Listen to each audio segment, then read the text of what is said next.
But it begs the question what they're looking for, because 82% of those people polled by Quinnipiac says they are not open to the possibility of changing their choice. And as for the favorability of the candidates, the number for these two, nearly identical overall. They're both around 39% favorability. Now, each of their respective parties likes them at about 72%. The only real difference is small. Slightly more independents favor Trump over Biden. So let's start with that. What are these people who are going to watch looking for, and what's going to sway this sliver of people who say they are open to changing their mind? Well, I always hope that it won't just be like a baseball game where you're like, hey, what's my guy doing? And, that in fact, people are going to this with an open mind and paying attention to what both of the candidates are saying. I mean, otherwise, why bother? It shouldn't be the kind of thing, where you come to it already completely prepared. This is an opportunity to have the candidates on the same stage and to have, shall we say, a little bit of conversation. There's something really meaningful about hearing directly from candidates. And so even though, it's summer and I'm not quite ready to be thinking about the presidential election, I am glad that we're having this debate today.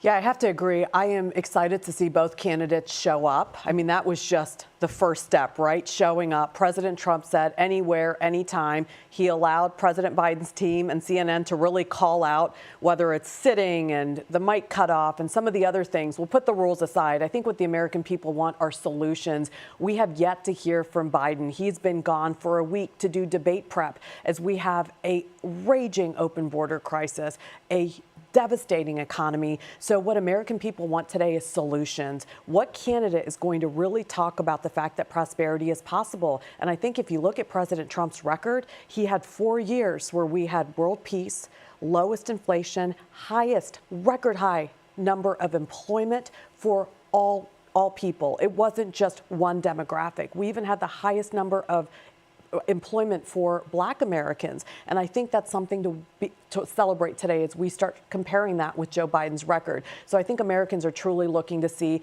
first of all, if Joe Biden can make it through this debate, but then we're waiting for Joe Biden to talk about his record because he has yet to answer to the American people. Why do we have an open border crisis?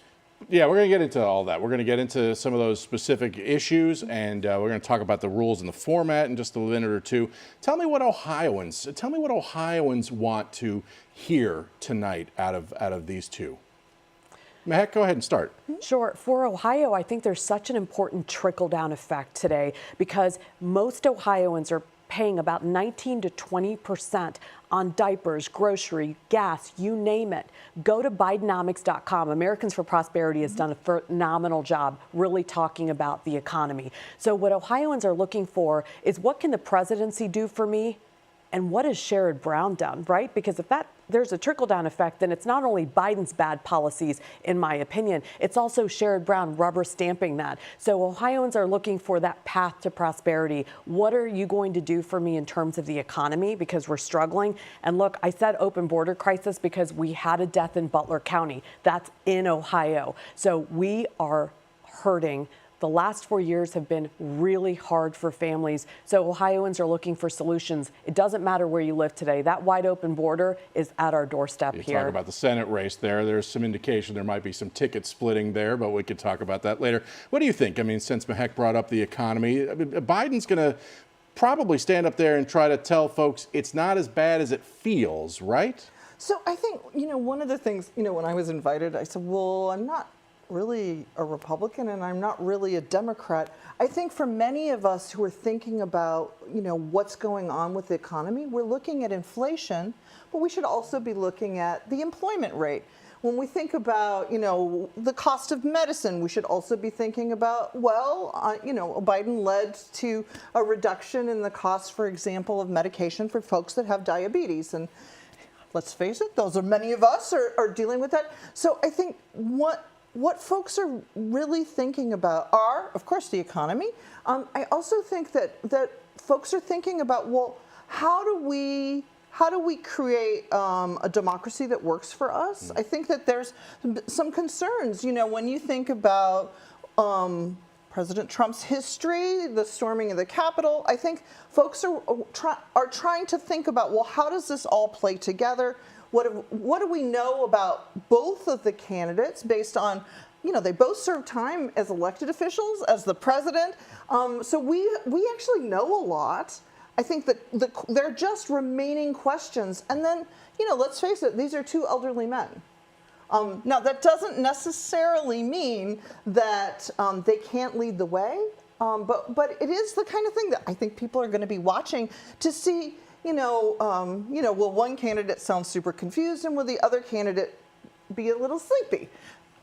And are those just stereotypes? Are those the kinds of things that, get in people's heads, and are they stereotypes? And I think that's the benefit of a debate. We can actually watch it and be like, oh, I can hear directly from this candidate and judge for myself. All right, expectations are reportedly fairly low for both of these candidates. I mean, what are the bars that they have to cross? You kind of mentioned the age issue a little bit, Catherine. I mean, what are what is that low bar that they both have to kind of cross to be effective tonight? Start with you, Catherine. So I do think that voters are looking to see that they have specific policies in mind, that they're able to articulate what it is that is their vision, but then also some of the steps. So I think a lot of times with candidates, you get this little short bite, whether it's Make America Great Again, or all of a sudden I'm thinking about Hillary Clinton with Stronger Together. But debates are an opportunity to hear a little bit more and get into some of the meat and potatoes. And so I think that's why we think, you're like, well, why did Biden need to go to debate prep? Well, I think it's worth getting prepared to explain all these policies in the way that all of us can understand. Yeah, Mahak, what do you think? I mean, do you think the bar is low? I mean, what is the bar that the two have to cross to be effective? Well, I think there's a high bar for the American people today because many of us are struggling in Joe Biden's America. And I think it's interesting you brought up their age. Joe Biden's own DOJ said that he's an elderly man. They can't prosecute him because of his mental faculties. Age isn't what I'm looking at today. It's their mental acuity and their faculties. And these aren't gasps that we're seeing of Joe Biden. Joe Biden truly is not able to remember critical facts. They weren't able to release the Her report specifically. They only released the written, not the audio, because I truly think that there is this attempt to really hide how Joe Biden is feeling. And the American people are going to see that first and foremost center stage because President Trump shows up everywhere, every time. Biden had a fairly decent performance at the State of the Union, that of course on a prompter, although there were some moments that Biden had some ad libs in response to the Republicans and catcalling and that sort of thing. What do you think tonight will show then in that when it's all kind of ad libbed and not scripted or not on a prompter? I think that it will truly show the American people both their mental faculties, and you'll be able to sit back and really decide for yourself rather than the media telling you what to think and what to believe. We are not going to start hearing that there's manipulation. I mean, you're really sitting back and listening from a former president and a current president. But in terms of policy, I mean, this is where the discussion needs to go. We need to hear about why there's an open border and why Biden took 94 executive actions and just wiped them out. That was President Trump's record. We had a remain in Mexico policy, so you knew if an illegal immigrant wanted to come to America, they would remain in Mexico, and we'd vet them before they came here. Just this week, 8 ISIS individuals were found in the United States of America. So these are the types of questions. We're less secure today, and Joe Biden has to answer. I know what President Trump's answers are. These aren't hypotheticals. We were safer. We didn't have an open border. We didn't have over 11 million undocumented illegal immigrants in our country. We're a place that celebrates immigration. As an immigrant, I can tell you that. But at the same time, when you have lawlessness and lawfare, that's running rampant today. And I also think it's interesting you brought up the threat to democracy. That same Quinnipiac poll, time and time again, has showed that President Trump is the person that most Americans trust the most. And it's because Biden has done an end run around the Supreme Court. He's promised things like student loan forgiveness. You can't do that without Congress. He pushed for Well, all right, let's vaccine we're getting mandate. we got a lot we're throwing out there. Catherine, why don't you talk to me a little bit about immigration and why that is such an important issue in Ohio? We're not a border state. I mean, so I do think, we all care about immigration. And I think one of the things that I think was interesting is that President Biden, established, good executive order, which was his only option because he had worked with Congress to pass good legislation that would have addressed immigration policy. And President Trump put the kibosh on it. So, it's hard to watch people criticize him when there was an opportunity for Congress to actually do the right thing and come together in a bipartisan way. And I think that's one of the frustration that I think Ohioans are actually feeling. There is a sense that government is genuinely dysfunctional. And what I want to hear is each of the candidates talking about, well, how are they actually going to create a space for civil conversation, create a space for working together to actually solve problems.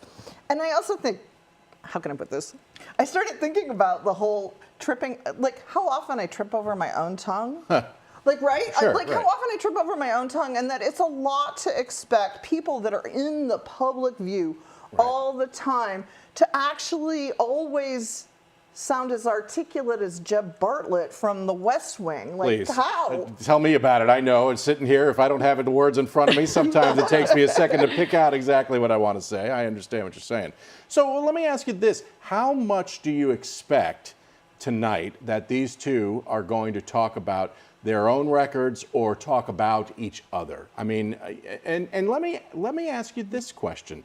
Should President Biden bring up Donald Trump's conviction in New York? I mean, is that a mistake to bring that up, or is that a good strategy? Is it necessary? We all know he's a convict. Like we all know it. So in some ways, it's important for, how can I put this, the candidates to get some jabs in, to highlight the differences, for us to see the differences. But in some ways, we already know that, he's been convicted. Can it backfire on Biden if he brings it up? It could backfire for either of them to bring it up. Yeah, what do you think, Mahek? Look, I don't think any of the lawfare right now is helpful. I think what Catherine said is just everybody knows what the facts are. They're out there. It's been covered on television rather than focusing on what really matters. We have been in a New York courtroom, so let's get to the streets. Let's talk to people about what matters the most to them. And I think we're both agreeing on this. It's the economy and it's immigration. The only place I disagree is where we talked about Congress and immigration. It truly is Joe Biden not enforcing the laws today. It truly is the fact that we don't have a president today. And this is Mayorkas also. He's doing Joe Biden's bidding. He's not enforcing the law by allowing for Border Patrol to do Congress their job. refused to impeach him, though. So, I mean, I don't know if necessarily you can blame Mayorkas on this. Let me ask you one question about the format of this debate. So, CNN is running this debate. It's going to be on ABC6 and Fox 28, of course, tonight at 9 o'clock. But the moderators are trying to have a little tighter control. They're going to cut off mics if the candidates go a little bit over time. Who does that favor? Does it favor anybody? I mean, we think back to that first debate, which was back in 2020, which was a kind of a shouting match between the two. And who does this kind of format favor? Mahek, let me start with you. I like a good debate. I like the back and forth. I went to law school, so we had mock trial and we had debates where at some point when the judge says, your time's up, I'll give you 30 more seconds, you have to respect that. This is the opposite direction where they're cutting off the mic. So I'm not sure because there's not going to be that back and forth banter or even correction, right? And I'm not sure if it really benefits Joe Biden or President Trump at this point. I think it's going to be the American people watching a back and forth of CNN putting together a debate. So we'll have to see at the end of the day. Catherine, what do you think? So I think that, how can I put this? It was excruciatingly painful, that debate, where they were just essentially Trump was just yelling and yelling, and then all of a sudden Biden would start to yell and would be cut off, and the whole thing was just unpleasant. And I don't know that other than, how can I put this? Learning how pugnacious Mr. Trump is, I don't know that it was useful. So I actually think there is a real benefit to have, you know, the former president's mic actually turned off if he is being on a roll, because wow, he can spit it out of the mouth, and like I actually think this could benefit your candidate. Interesting. All right. We are going to see tonight at 9 o'clock. We're going to wrap up for now. We're going to come back during the debate. I'm going to bring my two guests back. We're going to cut into, we're going to be here online, actually. We're not going to cut into the debate, but we're going to do a mid-debate check-in with you guys. But we're going to wrap up for now. Catherine Terser with Common Cause. She's the executive director. Mehek Cook is an attorney and consultant. Thanks so much for being here. I really appreciate you guys spending your evening with us tonight. And we will be back online about 9:50 or so. And of course, the debate, here we go, talking about spitting it out there. The debate starts at 9 o'clock, and you'll see that on ABC 6 and Fox 28. All right, we'll see you then.